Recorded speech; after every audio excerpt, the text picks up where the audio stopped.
I never thought my own family would one day be the source of my deepest humiliation. I am Eleanor, 75 years old, a widow who has lived long enough to know that life can be cruel, but still naive enough to hope that love inside a family should be different. For decades, I gave everything my time, my money, my devotion, believing that my children and grandchildren would always remember the sacrifices behind the walls that sheltered them. But I was wrong. The wounds that cut deepest are not from strangers, but from those we once cradled in our arms.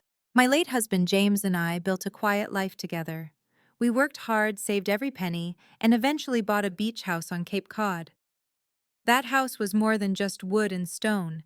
It was our sanctuary, a place where we raised our son Richard and later welcomed our grandchildren. James's ashes are scattered in the sand outside its doors. Every time I walk that beach, I feel his presence reminding me of the love and dignity we shared. That home was the last piece of him I could still touch. After James passed, I clung to memories and traditions. I wanted my family to feel the same warmth he and I had created. But slowly I realized they did not value the same things. My son Richard grew distant, his wife Vanessa polished and cold, always treating me like a relic rather than a person. And Amber, my granddaughter, the girl I once read bedtime stories to the little one who used to hold my hand at the shore, she became the sharpest blade of all. On her 25th birthday, I spent 3 weeks knitting two small dolls, one of her fiancé Logan. My arthritic fingers ached, my joints swelled, but I poured every ounce of love into that gift. Inside one of the dolls, where no one would think to look, I sewed in my grandmother's diamond, the same diamond James had reset for me on our 50th anniversary. I thought Amber would treasure it not just for its monetary value, but because it symbolized our family's legacy. The party was held at Amber's luxurious Beacon Hill townhouse, a place my own savings had quietly helped fund, though no one remembered. I had to show my ID to the doorman just to enter a house I once wrote checks for.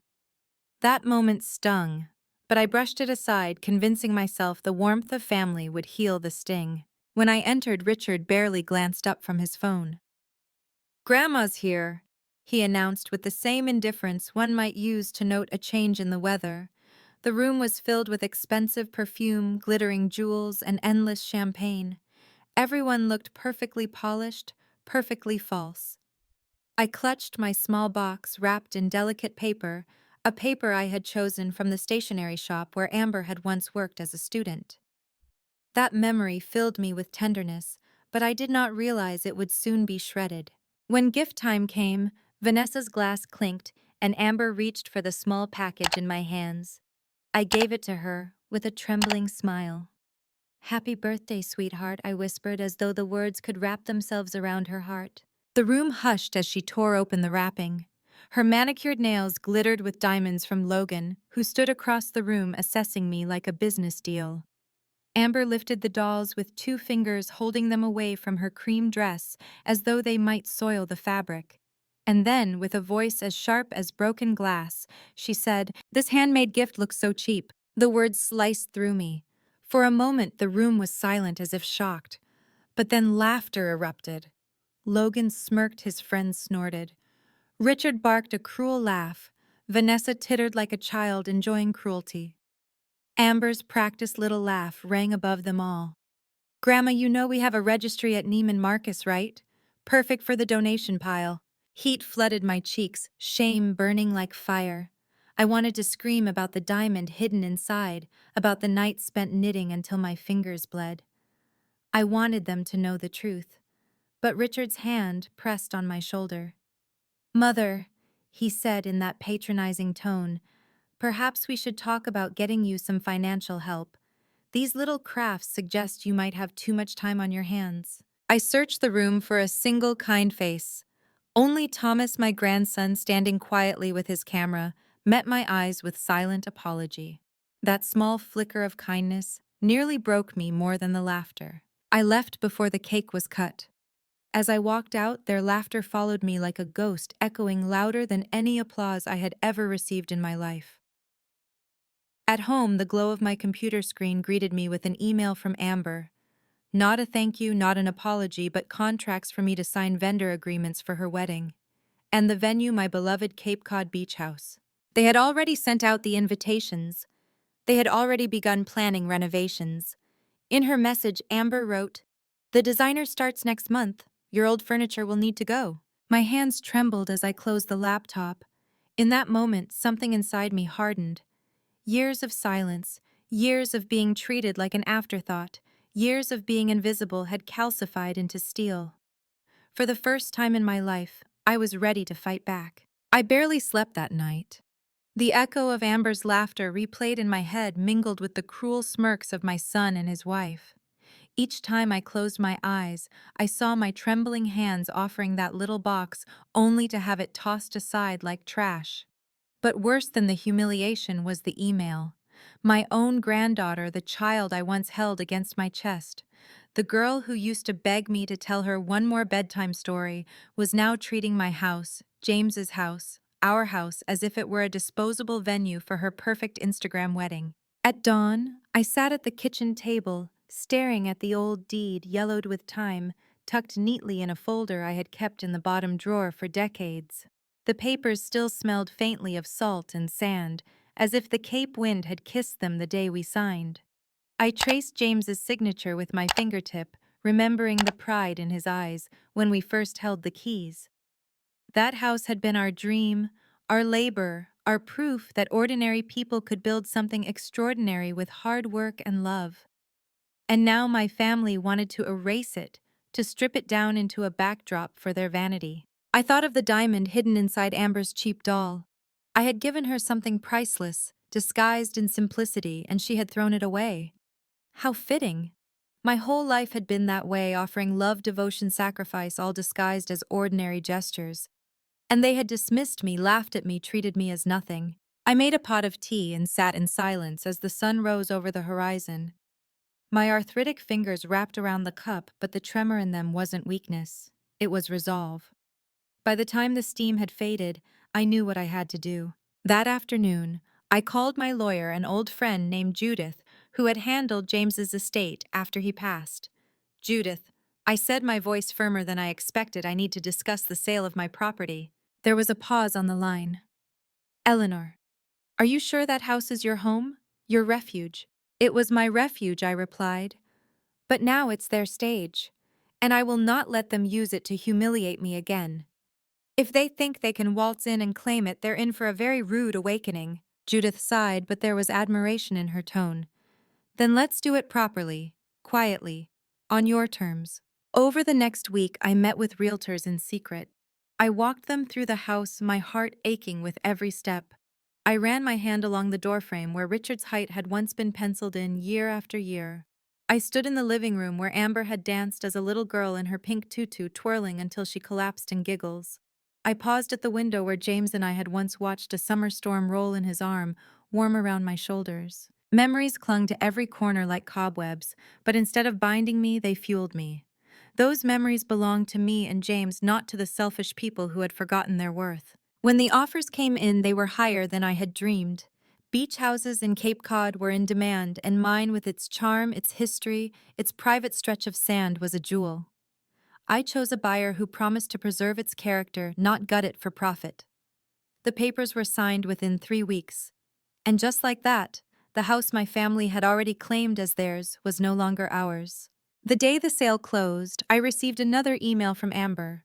This time it was filled with detailed instructions about her wedding design, where to put the arch, what flowers should line the aisle, how the interior should be repainted to match her palette. She ended it with, "Grandma, I assume you'll be moving into a smaller place soon since the house isn't practical for you. Don't worry, we'll take good care of it once it's ours." I let out a bitter laugh as I folded the email closed. If only she knew. A week later, Amber, Richard, and Vanessa arrived unannounced, bursting through the front door with clipboards and swatches.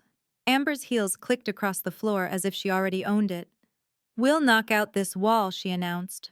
"Logan's family wants a bigger dance floor. Grandma, you'll need to start packing soon. We can help you if it's too much for you." Richard smirked. "Mother, isn't it wonderful? Amber's finally giving this house a new life. A wedding here will be historic." I stood in the doorway of the kitchen, arms folded, letting them babble on. Their words washed over me like static, meaningless, and arrogant. Finally, I spoke. You might want to stop making plans, I said, my voice calm, but edged with steel. Amber frowned, confused. What do you mean the invitations are already sent? This wedding is happening here. I stepped closer, pulling a folder from my bag. No, Amber, it isn't. Because this house isn't mine anymore. I sold it. Her face drained of color, the clipboard slipping from her hands. Richard blinked in disbelief. You… what? I sold it, I repeated. The papers are signed, the deed is transferred, and the new owners will move in next month. This is no longer your stage, your playground, or your wedding venue. You mocked me, dismissed me, treated me as if I were nothing. But I am not nothing. And neither was this house. You'll have to find somewhere else to play princess. The silence that followed was the sweetest sound I'd ever heard. Amber's shriek split the silence like a glass shattering against stone. You sold it! She screamed, her face flushing, red mascara already smudging from the tears welling in her eyes. You can't do that. That's our wedding venue. Everyone knows it. The invitations are sent. The photos are planned. This is supposed to be my day. Her words rang with the entitlement of someone who had never been denied anything in her life. She stamped her heels on the polished wooden floor like a spoiled child, but there was no music to drown out the ugliness of her tantrum. Richard stared at me, his mouth opening and closing like a man struggling for air. Mother, what have you done? This house, it was supposed to stay in the family. You knew how important this was to Amber. I met his gaze evenly, my voice calm, though my heart pounded with years of buried rage. This house stayed in the family for decades, Richard. And what did that bring me, mockery? Disrespect. Not a single shred of gratitude. You wanted the house not because you loved it, but because you wanted to use it. Use me as a prop in your little show of wealth. Well, now the curtain's closed. Vanessa scoffed, stepping forward with her arms crossed, her diamonds catching the afternoon light. This is ridiculous. Eleanor, no one in their right mind sells a house like this. You'll regret it when you're in some tiny apartment, lonely and forgotten. Her words were meant to wound, but instead they washed over me like water over stone. I had already been lonely. I had already been forgotten by them.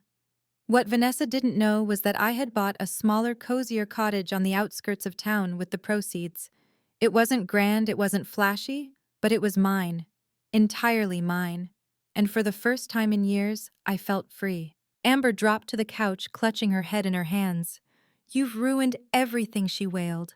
How am I supposed to face my friends? What am I supposed to tell Logan's family? They'll think I'm pathetic that I couldn't even secure my grandmother's house for my wedding. Do you understand what you've done to me? Her words stung for a different reason, not because I cared about her wedding, but because she spoke as though appearances were more valuable than love, more valuable than family, more valuable than me. I drew a long breath, steadying my voice. What I've done, Amber, is finally stand up for myself. For years I gave, and all of you took until there was nothing left. You laughed at my gift, not knowing I had hidden something priceless inside it. That doll held my grandmother's diamond. But you didn't see it, because all you could see was the surface. That's how you've treated me too, looking only at what was glittering and dismissing what was real. Their eyes widened at my words, but I pressed on. This house was never meant to be your trophy. It was built on love, on sacrifice, on years of hard work. And when you mocked me, you mocked everything this house stood for. So I sold it, and I don't regret it for a second. For the first time, Richard's face shifted from anger to something closer to shame. He glanced away, unable to meet my eyes. Vanessa's lips tightened, her composure cracking. And Amber. Amber looked up at me with tears streaking her face, the kind of tears that came not from remorse, but from humiliation. She whispered, her voice breaking. How could you betray me like this? The irony was almost too much to bear. I leaned forward, meeting her tear-filled eyes with my steady gaze.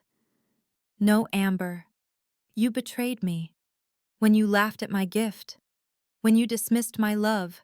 When you treated me as nothing but a stepping stone for your perfect life. This isn't betrayal, it's justice. The air hung heavy between us, thick with the weight of truths they had never expected to hear. The sound of the ocean waves beyond the windows seemed to grow louder, as if James himself was standing there reminding me that dignity mattered more than appearances. Amber broke the silence with another sob, grabbing her phone with trembling hands. I have to fix this, she muttered. I have to find another venue. This can't be happening. Richard rubbed his temples, muttering under his breath about damage control, about what people would think about the embarrassment. Not once did he say he was sorry. Not once did he ask how I felt. I stood then taller than I had in years, my back straight, my voice strong. You'll figure it out, I said simply. Because for once, I'm not going to fix it for you. I'm not going to carry the weight of your choices. From now on, you will live with the consequences of how you've treated me. I walked to the door, my hand resting for a moment on the frame that had once welcomed family dinners, Christmas mornings, and bedtime stories. Then I stepped out into the crisp air, leaving them in the ruins of their own entitlement. For the first time in years, I felt truly free. The days that followed were strangely quiet. For the first time in years, my phone didn't buzz with demands. No calls asking for checks to be written. No texts with shopping lists disguised as favors. No emails with contracts I was expected to sign. Just silence. It should have hurt being cut off by the very people I had once given my life to. But instead, it felt like breathing fresh air after being trapped too long in a windowless room. I spent my mornings walking along the beach near my new cottage. The waves whispered against the shore, reminding me of James.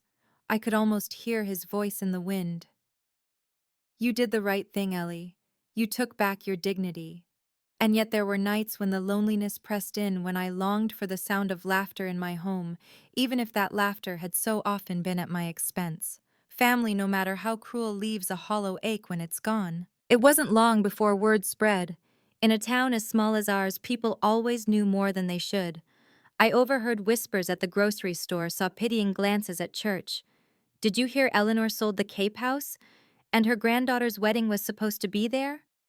Some voices dripped with sympathy, others with judgment, but the truth was mine alone to carry, and I carried it with my head held high. A week later, Amber showed up at my cottage. She didn't knock, she barged in, her eyes swollen from crying, her perfect hair tangled in disarray. She looked nothing like the polished young woman she had paraded before the world. For the first time in years, she looked like the child I once rocked to sleep.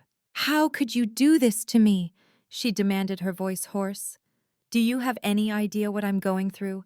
The guests, the vendors, Logan's family, they're all laughing at me. They think I'm pathetic that I couldn't even secure my own grandmother's house for my wedding. I set down my teacup and met her gaze steadily. Amber, what you're going through now is nothing compared to what you put me through. You laughed at the gift I poured my heart into. You mocked me in front of my own son, in front of strangers. You reduced me to nothing. And yet inside that cheap gift was a diamond worth more than anything on your registry. You never even looked closely enough to see it. Her eyes widened, shock flickering across her tear-stained face. What are you talking about? I walked to the shelf where the doll still sat. I had retrieved it from the party after they tossed it aside, unable to leave it in that pile of forgotten wrapping paper. I held it up gently, my arthritic hands trembling but my voice strong. Inside this doll, Amber is a diamond passed down from my grandmother. It was my way of entrusting you with our family's legacy. But you were too blinded by pride and appearances to notice. Amber's lips parted, her breath shallow. For once, she had no words. The silence between us was heavier than all her screams. I set the doll back down carefully, like the treasure it was. Do you see now the house, the gift, my love? It was never about money. It was about respect. And you showed me none. Tears spilled down her cheeks. For the first time, I saw not arrogance, not entitlement, but something closer to remorse. She whispered, I didn't know. I didn't realize. I shook my head gently. That's just it, Amber. You didn't care to realize. And that is why you lost the house. That is why you stand here now empty-handed. She sank into a chair, burying her face in her hands, her sobs raw and unpolished. What am I supposed to do now? She choked out. I let the question hang in the air, resisting the urge to comfort her. For too long I had stepped in fixed problems, carried burdens that weren't mine. Not anymore. That's for you to decide, I said softly. But I won't rescue you this time. The world won't always bend to your will. Better you learn that now. When she left, her footsteps heavy on the porch, I felt no triumph, No glee at her downfall, only a quiet sense of justice, a balance restored. The wedding I heard later was moved to a hotel ballroom. It lacked the charm, the intimacy, the beauty of the Cape House, and the whispers followed Amber like shadows.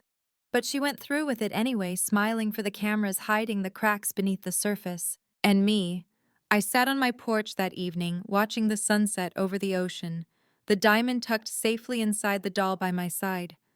I didn't need their approval. I didn't need their applause. I had something they could never take from me again, my dignity reclaimed at last. The wedding came and went without me. I wasn't invited, of course. Even if I had been, I would never have gone. I heard the details afterward from neighbors, from friends who had caught glimpses on social media. Amber in her lace gown smiling through tears that only I would have recognized as cracks in her pride. Richard looking stiff, Vanessa fanning herself in pearls, pretending nothing had gone wrong. They stood under chandeliers in a hotel ballroom, not under the Cape sky where James and I once walked hand in hand. The photos were perfect, but the whispers weren't kind. People noticed the absence of the beach house, the broken plans, the hush around the bride's family. No amount of flowers or wine could hide the fact that their dream had slipped through their fingers. I sat on my porch that night, the sea breeze carrying the sound of waves crashing against the rocks. I thought of James, of all the summers we had spent with our feet in the sand watching the grandchildren play. I thought of the little girl Amber used to be, the one who once pressed her sticky hands against my cheeks and told me I was her best friend. And I grieved. Not for the house, I had already let that go, but for the family I had lost long before the sale was signed. Still, I felt something else stirring in me, a strength I hadn't known in years. For so long, I had let their cruelty define me. I had believed their whispers that I was small, outdated, embarrassing. But in standing up for myself and taking control of what they thought was theirs, I found a voice I'd buried deep inside. Weeks passed and life settled into a new rhythm. I planted roses outside the cottage. I baked bread again just for myself. I walked the shoreline every morning, letting the tide wash away the last remnants of shame. The diamond stayed hidden inside the doll, not because I couldn't sell it or flaunt it, but because it reminded me of something truer, that value is often unseen, buried beneath the surface, waiting for eyes willing to look deeper. One afternoon, a letter arrived. The handwriting was messy, rushed. It was from Amber. Grandma, I don't expect you to forgive me. I don't know why I treated you the way I did. Maybe I thought cruelty was strength. Maybe I was so afraid of being seen as weak that I forgot what real love looks like. I lost the house, but more than that, I lost you. I don't know if I'll ever earn you back, but I want to try. I read the words twice, my heart tightening with a mixture of sorrow and hope. I didn't write back right away. Some wounds need time before they can close.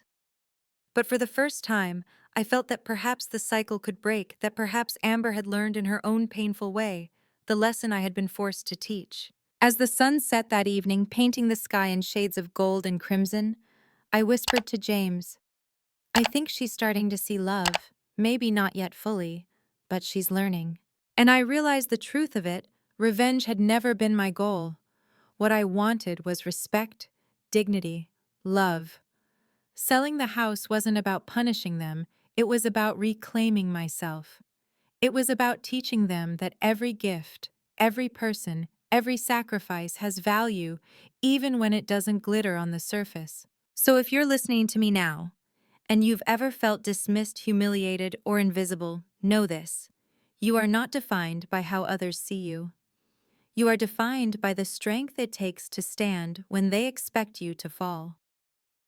Sometimes the most powerful lesson you can give to those who hurt you is to walk away and live well with your head high. Thank you for sharing this story with me. If it touched your heart, please like this video, share it with someone who might need hope, and subscribe for more stories like this. And please leave a comment. I'd love to hear how you found your strength when others tried to take it from you.